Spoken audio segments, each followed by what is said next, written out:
కార్తీక దీపం సీరియల్ తర్వాత ఆ రేంజ్లో వెలిగిన గుప్పెడంత మనసు సీరియల్కి ఆగస్టు 31 ఎండ్ కార్డ్ పడబోతుంది. సేమ్ టైం ఫ్యాన్స్కి గుడ్ న్యూస్ చెప్పేసింది వసుధార. గుప్పెడంత మనసు సీరియల్కి ఎండ్ కార్డ్ పడడంతో రిషిధార ఫ్యాన్స్ తెగ బాధపడిపోతున్నారు. Miss you Rishi sir, miss you Vasudhara అని సోషల్ మీడియా వేదికగా వరుస మెసేజెస్ పెడుతున్నారు. సీరియల్ సక్సెస్కి కేవలం స్టోరీ మాత్రమే కాదు, రిషిగా ముఖేష్ గౌడ, వసుధారగా రక్షా గౌడ నటనకు ఫిదా కాని వారు లేరు. టీచర్ స్టూడెంట్ అల్లరి గొడవ ప్రేమగా మారడం, ఆ తర్వాత పెళ్ళి, వ్యక్తిగత జీవితంలో వరుస ఇబ్బందులు, మళ్ళీ ఎట్టకేలకు ఒకటయ్యారనేసరికి ముగింపు. రిషిధార ఎప్పుడు కలుస్తారా అని ఎదురు చూసాం. తీరా వాళ్ళు హ్యాపీగా ఉన్నారనేసరికి ఎండ్ కార్డ్ వేయడం ఏంటని అభిమానులు తెగ బాధపడిపోతున్నారు.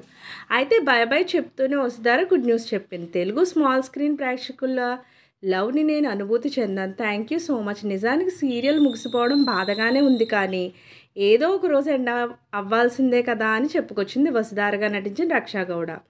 గుప్పెడంత మనసు సీరియల్ సీక్వెల్ ఉంటే మళ్ళీ మీ ముందుకు వస్తానని క్లారిటీ ఇచ్చింది. స్మాల్ స్క్రీన్ బాహుబలిగా పేరు తెచ్చిన కార్తీక దీపం సీరియల్కి సీక్వెల్ నడుస్తుంది కాబట్టి గుప్పెడంత మనసుకు కూడా సీక్వెల్ వస్తుందని ఆడియన్స్ కూడా ఫిక్స్ అయిపోయారు. హీరోగా బిజీ అవుతున్న ముఖేష్ గౌడ సీక్వెల్లో ఉంటారో లేదో మాత్రం ఇంకా తేలాల్సి ఉంది.